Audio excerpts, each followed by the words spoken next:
Hindi independent ng kayo-kayo lang yung nag-uusap dyan sa ICI. Oh. Dapat lahat tayo involved dyan. And that is what we would like to, we are appealing to the ICI na i-live stream nyo ho ang mga proceedings, mga hearings. Gusto naming malaman anong pinag-uusapan nyo dyan. Gustong malaman ng mga manggagawa at ordinaryong Pilipino kung paano yung takbo ng ICI hearings. For one, hindi na nga public yung hearings. At pangalawa, kayang mag-walk away ng mga diskaya from cooperation just like that. Yes, tama. Walang pangil, walang kapangyarihan yung ICI. Nagiging isang malaking PR na lang yan. At hindi natin masisisi yung mga tao kung tinitignan yan na parang nagwa-whitewash na lang. Tama. Parang may pinoproteksyonan na kaalyado ng administrasyon. Uulitin ko, sa laki nga sa magnitude ng public resources involved. Ba't wala pa napapakulong hanggang ngayon? Sa tingin niyo po, yung pong pag-refuse ng mag-asawang Discayas na makipag-cooperate sa ICI, mahihikayat din yung ibang witnesses at saka yung iba pa pong mga ipapasabpina na tumanggi rin makipag-cooperate sa ICI dahil wala nga pong sapat na kapangyarihan yung ICI. Yes, tama yun. Nagsisend yan ng mensahe doon sa mga sangkot dito sa anomalous and ghost flood control projects na kahit ipatawag sila ng ICI, pwede naman silang tumanggi. So wala nga kapangyarihan, inutil ang ICI.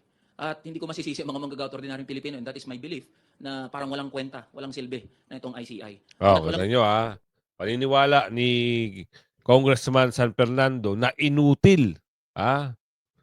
Ang salitang inutil, kung i-google nyo, walang kwenta, walang silbi, paralisado. Ano? Yes. Good morning mga kasama. Nandito na naman si Kuya Goods nagbabalik. At syempre, kung di ka pa nakasubscribe sa ating channel, subscribe na lang po at hit mo na rin yung bell para lagi kang updated sa ating mga video. Baho, ni Sec Dison lumabas. Nako. At may pangarap po atang mama. Parang gusto atang tumakbong vice. Tama ba? Hindi ko lang sure Pero yung mga bali-balita at ugong-ugong. At panibagong ethics complaint. Bago ba? Lakas CMD balak sampahan ng ethics complaint si Representative Kiko Meow Baransaga. Panibago. Lakas CMD. Diyos mio marimar. At lumabas na ho. Matagal nagbakasyon ito si The Hire. Ngayon ho ay nagbabalik. Naku, ano naman kaya ang banat. At paano nag-come up doon San Fernando at Romualdez as possible star witness? Talaga ba? Ikaw na rin, San Fernando? O si Eli, posible daw na sila yung mga star witness. Saan kaya pupunta yung film showing na ito? At si Asong, merong ebidensya na naman. Meron ka na naman ebidensya. Lahat na lang ata na mga kalaban at mga kalaban nyo, meron kayong sinasampang kaso at meron kayong mga ebidensya. Lahat na lang nasa kamay mo ang ebidensya. Kilala niya ba si Aw-Aw? Oo, nagbabalik at meron naman daw pahayag. Pero ito, ipasok natin to. Maganda. Sa isang matapang na pahayag nitong Huwebes, October 16, hinamon ni Batangas 1st District Representative Leandro Leviste, si DPWH Secretary Vince Dizon, na maglabas ng buong detalye tungkol sa anumang kaugnayan niya at ng kanyang team sa mga kontraktor ng DPWH. Dati, kasalukuyan o mga posibleng maging bahagi ng mga proyekto sa hinaharap.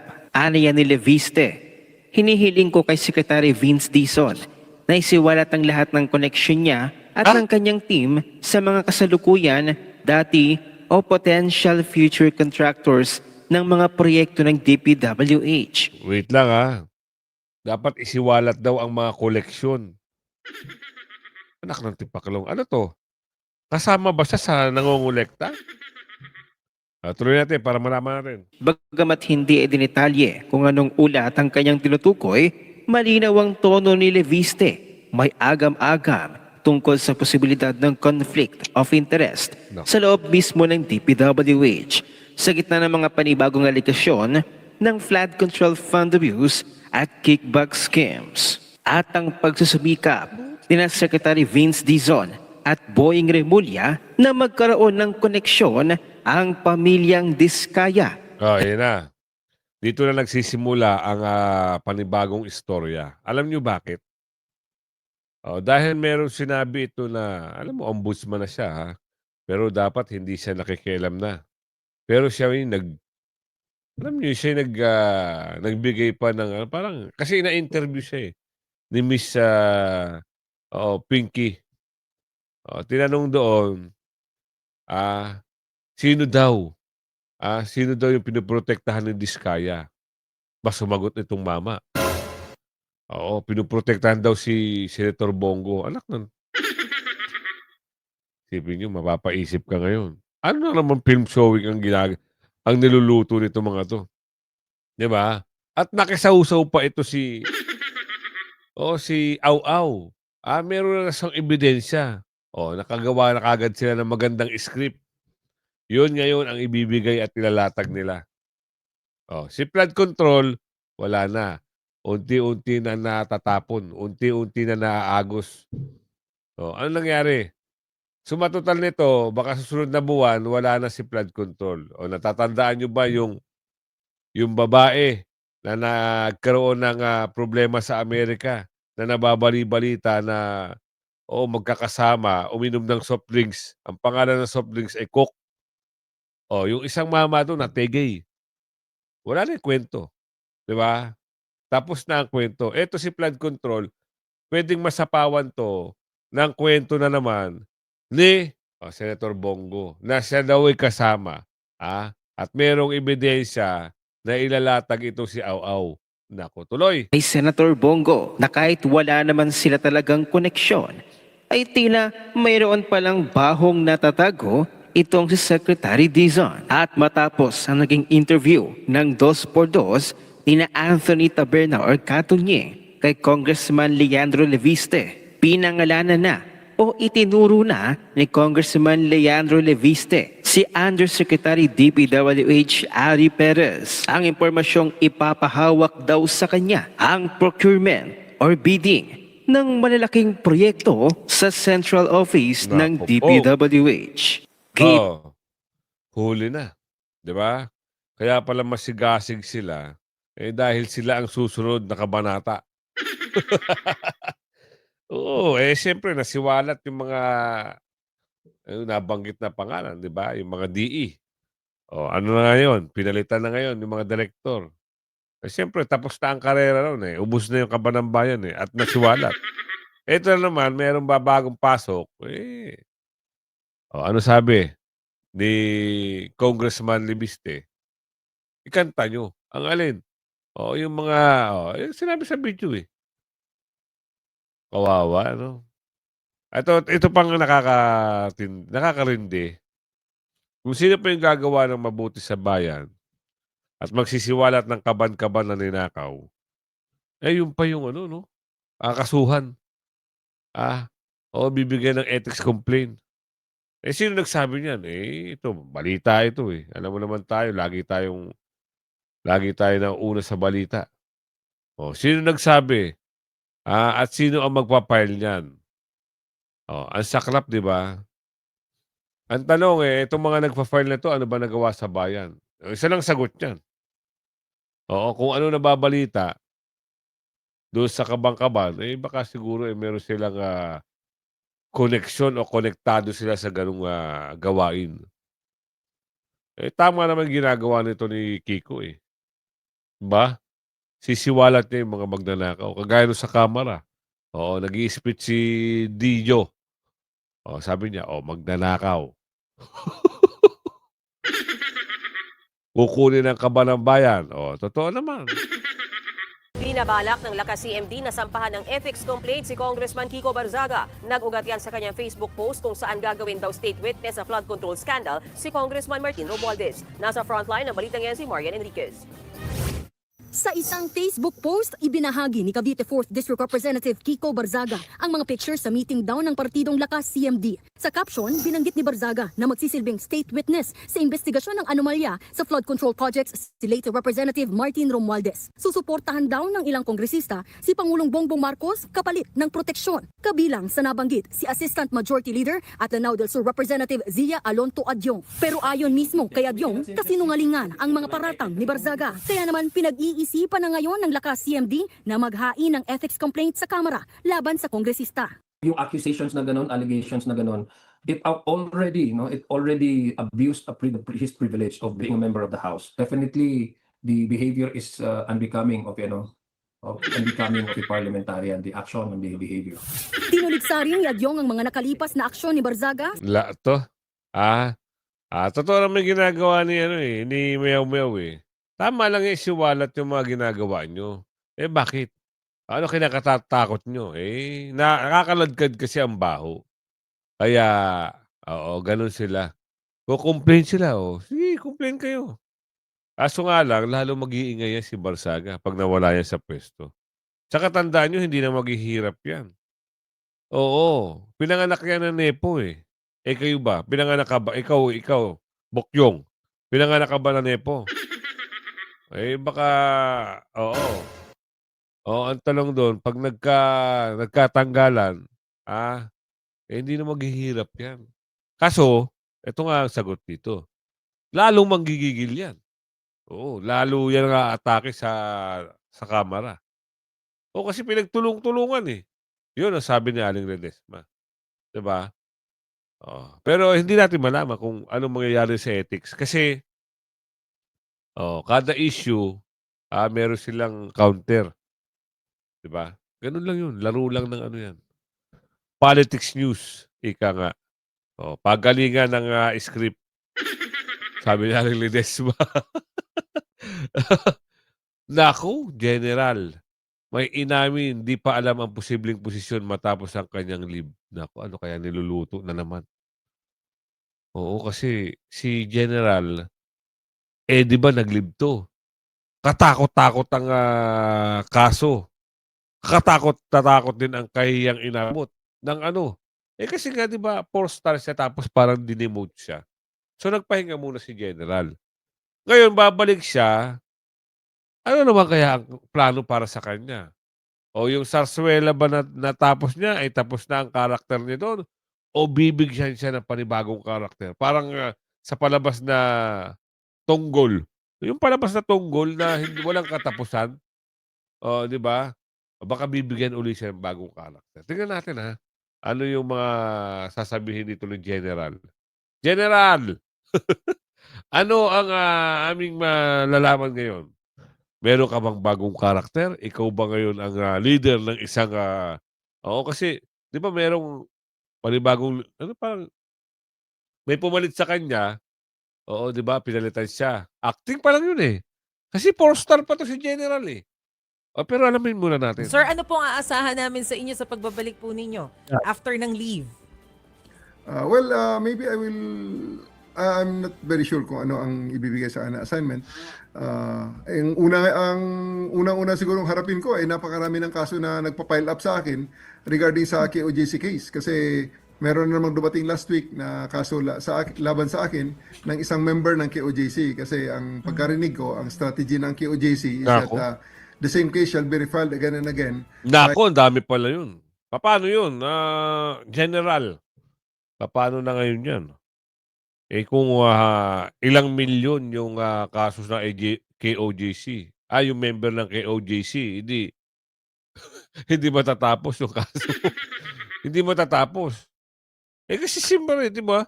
Sinabi niya rito. Pag na-dismiss yung isa, meron naman papile ng case.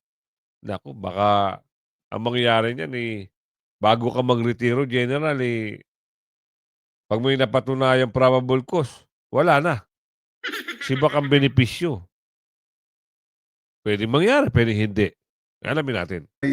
Each of their members individually, pag ma-dismiss yun, kahit na ito ay harassment cases lamang, kailangan ko pa rin sumagot. At pag iba na ang complainant, sasagutin ko ulit. At ina-expect ko that they will be filing this case again and again. At ito nga, nakita ko na may pangatlong case na pangatlong private individual na nag-file sa akin ng kaso dahil ang mga naunang kaso na i-final ng dalawang ibang individual ay na-dismiss na rin.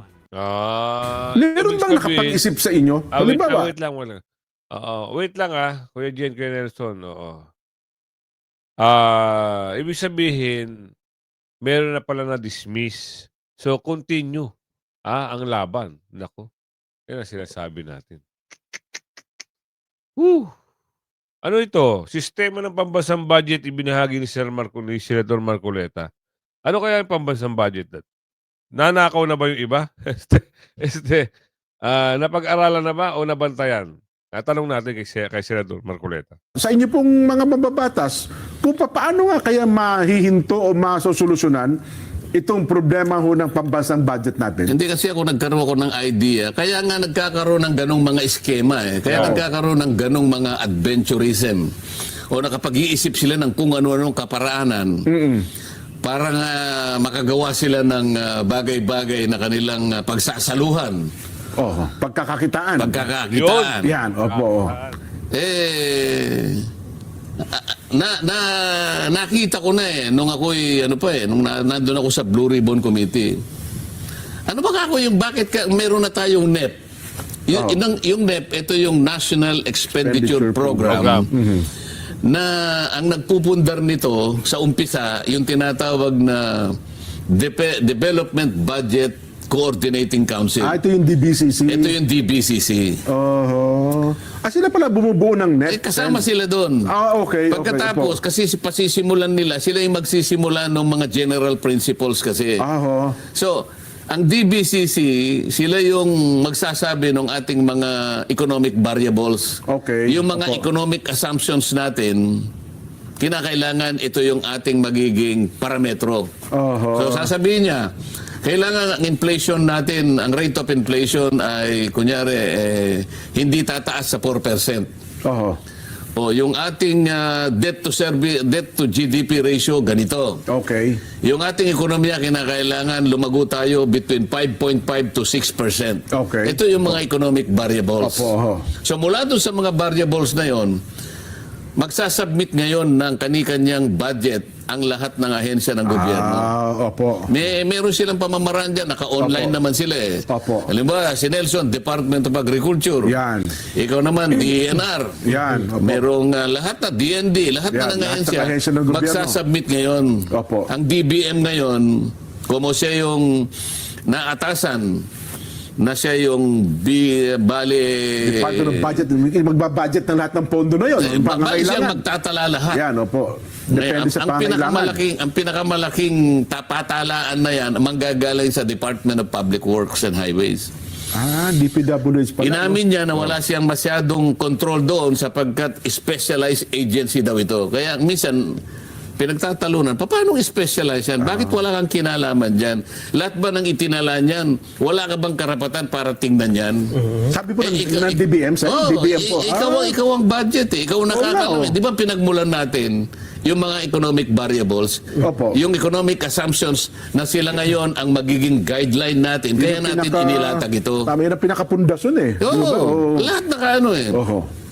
Mula doon... Nakita nyo, sinawalat ni Senator Marcoleta. Merong mga ahensya na parang wala tayong magagawa dyan. Sila may kapangyarihan eh. Pero at least, nagkakaroon tayo ng idea sa tulong ni Senator Marcoleta at itong mga, kagaya ni Kuya Jen, Kuya Nelson, Sagana Mamayan. Kaya kayo, tututo kayo sa YouTube channel ni Kuya Goods, Sagana Mamayan, sa SMNI. Tapos, kasi yung iba talagang wala eh. Parang merong pinapanigan, merong ginukutya, merong parinig. Alam mo, pangit. Tagapagbalita pa naman itong mga, eto na iba ng kwento. Ano yun, Kuya Goods? Mantakin mo eh, sila yung star witness. Possible star witness. Saan? Alamin natin dito. Paano ka napasok sa pagiging star witness, boss? Walang mai-connect ang ICI na possible na public official. Zaldico. Say for example, he was the approacher sa last Congress. Nako. Siya ang arkitekto noong pambansang budget. Nako, wait lang Mukhang ito na ang tatastas dito kay Balulong. Pag ito nagsanib pwersa, itong si Miyaw Miyaw kong Barsaga at itong si Kaeli, bakit hindi pwede? Bakit? Subukan kaya nila magsanib pwersa kasi parang mapapansin natin bumaboses itong si Kaeli. Pero alam naman natin may boses to para sa kamanggagawa. lumalaban 'to. Sana naman, oo. Ngayon, Eli, why not, 'di ba? Subukan niyo lang ni Kong Meow Meow. Mula nitong mga iskandalo na pinag-uusapan natin ngayon, hindi may connect ng ICI yun. Oh, And take note, under oath yung sinasabi ng mga kontratista Oh. at ng lahat ng sangkot dito sa Anomalous and Ghost Flood Control Project. Second, sunod dyan, halimbawa, usapin na the possibility of former Speaker Martin Romualdez as state witness. Paano nag-come up doon? Diba? Ano ba pinag-uusapan? Ano yung mga tinatanong doon sa ICI hearings? We would like to find out. Tama. Ngayon, kung mananatili ang ICI na sarado sa publiko, hindi natin masisisi ang mga Pilipino na pagdudahan at mawalan ng interes, mawalan ng tiwala sa proceedings ng Independent Commission for Infrastructure. Mali ata yung pagkaintindi ng ICI sa salitang independent. When you say independent, dapat impartial. Hindi independent ng kayo-kayo lang yung nag-uusap dyan sa ICI. Oh. Dapat lahat tayo involved dyan.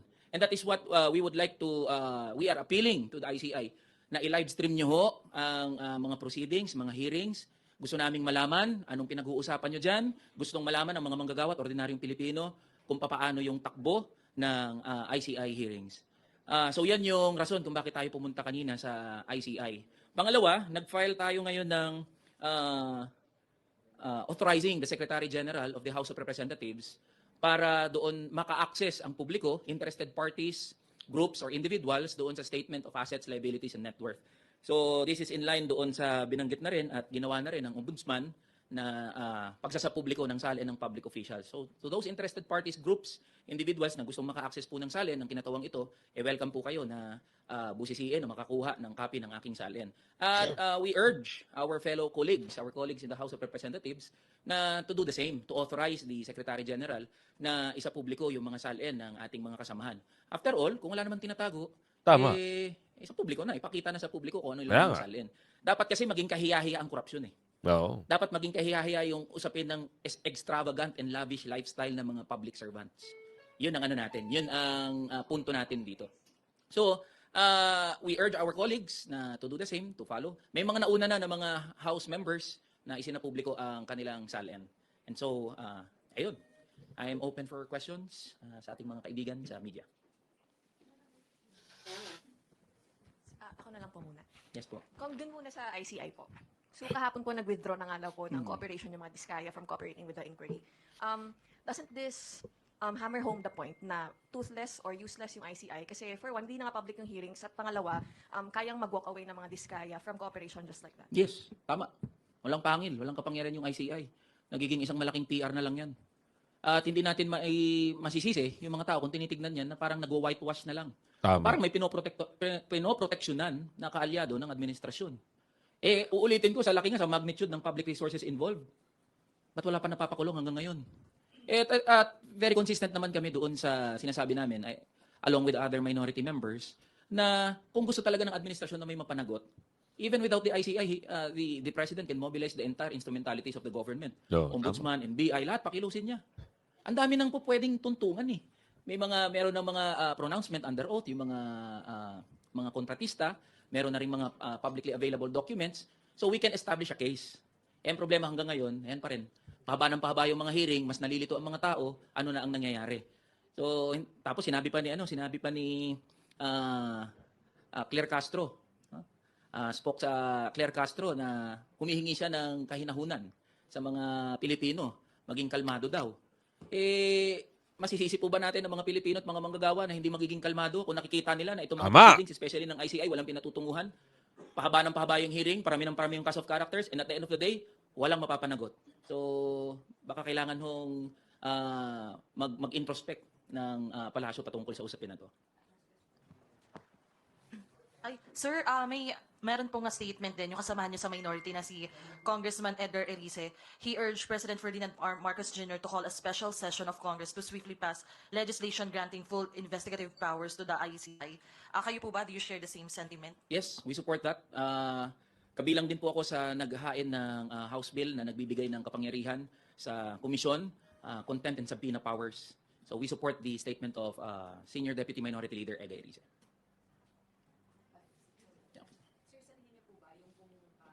Sa tingin niyo po, yun pong pag-refuse ng mag-asawang Discayas na makipag-cooperate sa ICI, mahihikayat din yung ibang witnesses at saka yung iba pa pong mga ipapasabpina na tumanggi ring makipag-cooperate sa ICI dahil wala nga pong sapat na kapangyarihan yung ICI. Yes, tama yun.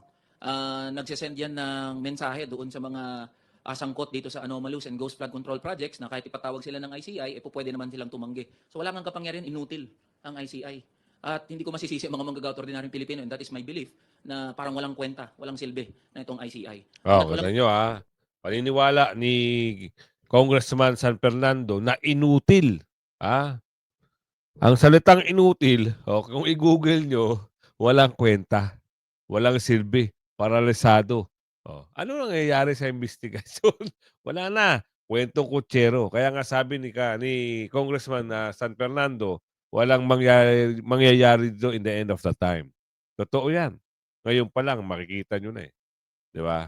Tuloy. nakukulong hanggat walang napapanagot, even contempt powers, ano na lang yan, lokohan na lang yan. Yan nangyayari dyan sa ICI. Again, that is our challenge to ICI. I-live stream nyo kung wala kayong tinatago, i-live stream nyo yan. Hindi sapat na sasabihin yung nakatape, hindi sapat na every hearing, lalabas na lang yung executive director at magre-report anong inabot ng ICI proceedings. And my last message is sa mga kamanggagawa natin, mga ordinaryong Pilipino, kung kayo po ay galit, kung kayo po ay talagang naiinis sa mga nangyayari, yan po, pwedeng mag-ingay mga lampag mismo sa harap ng ICI. Kalampagin natin hanggang magising yung mga miyembro ng ICI. Yan na. Huwag po natin hayaan na makalimutan na lang itong issue na to. We encourage and we support lahat ng pagkilos ng mga manggagawa at ordinaryong Pilipino, kahit anong grupo, kahit anong kulay. This representation is encouraging mass protests Yan na. tungkol dito sa korupsyon at issue ng anomalous and ghost flood control project. With that, maraming salamat po sa mga kaibigan natin sa media. Kikilibutan ka sa sinabi. Walang kulay. Kasi yung iba kasi nahaluan ng kulay. Kung ito magkasama, tandem, ka Eli, saka si Kong Meow Meow, bakit hindi? Try nyo lang. Nako, dito na. Bigla ako natawa dito sa mama ito. Meron na naman daw siya ebidensya. Bakit? Halos lahat na lang Pag sa mga Duterte Black, naka-ready yung mga ebidensya nyo. Bakit yung usapin flood control, wala kayong ebidensya patungkol dyan? Nagtatanong lang bakit kaya? Ano sa palagay nyo mga kasama? At ang mamang ito, talaga ng mga super galit sa mga Duterte at sa mga kaalyado ng Duterte. Paano mo nasabi? Di ba siya nga ang magiging gusto maging star witness. Kaya nga pumunta siya doon sa ICC. Para saan? Di ba gusto niya maging star witness doon at talagang ano ba tawag doon? Makulong ng habang buhay, hindi naman pwede habang buhay. Makulong at pagbayaran ni Tatay Digong ang binibintang sa kanya na wala namang katotohanan. Ang pangit lang. Ang napakapangit lang. Kinulong na siya na wala pang, alam niyo yun. Tamo, tagal na From March, October na ho. Ano ba yung kwento mo? Para maliwanag, na nakakuha ng 7 billion pesos worth of projects yung tatay at kapatid ni Bongo because of the influence nilang dalawa ni Duterte. Walang pwedeng ibang dahilan kung paano nila nakuha yon. Kalokohan para kay dating Senador Sonny Trillanes ang paghugas kamay ni Senator Bongo. Idiniin kasi ni Go na hindi niya tinulungan ang kanyang pamilya sa kanilang government contracts at hindi niya raw kilala ang tinaguriang flood control king and queen. Tigilan na natin yung mga paandar nyo. Kung meron kang malakas na ebidensya, pumunta ka doon sa hukuman, kasuhan mo. Hindi yung gagawa ka na naman ng, may appearance ka na naman, kikita naman natin na tahimik ka sa flood control, pero sa mga Duterte, lumalabas ang eksena mo, ayan na naman, interview dito, interview doon. Ilang buwan yung usapin ng flood control, hindi ka nakita. Ngayon, eto na.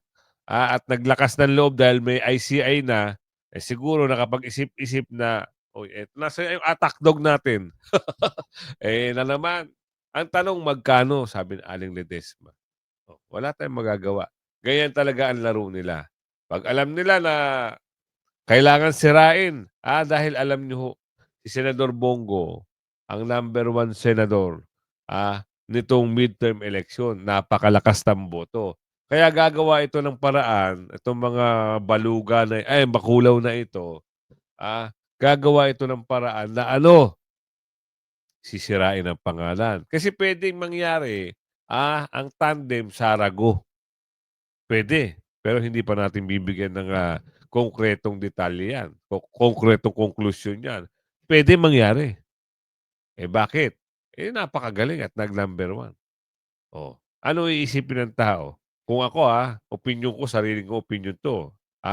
In my personal belief, ito ho ay gagawa ng paraan para sirain ang pangalan Bongo. Kasi kinokonekta siya kung meron man na sabi mo, meron kang ebidensya, punta ka doon, kasuhan mo. Ikaw ang magkaso. For sure, madidismiss. Bakit? Saan mo nakuha yung ebidensya mo? At kasabi ka ba ng mga nagrereklamo? Kasabi ka ba sa investigasyon? Sino ang koneksyon mo? At para masabi mo meron ka ebidensya, hindi ka naman kasabi ng kontraktor. Madidismiss. Walang probable cause. Kaya nakakahiya lang popularidad, appearance, paninira, di umano ang nangyayari dito. Isipin nyo mabuti galingan nyo mag-analyze. Ganyan ang laro ng mga ayun mga tinatawag na dirty tactics in politics. Na magagawa dyan. Simplihan lang natin. Pagdating ng 2028, kung sino yung mga gumagawa ng mabuti at lumalaban sa mga dorobo, yan ang iboto nyo. Sa 2028, pag sino, alam nyo yung mga naninira at tumatarantado sa mga Duterte, huwag nyo iboboto. Kaya kung umabot ka sa video natin ito hanggang sa muli, like, share, bye-bye!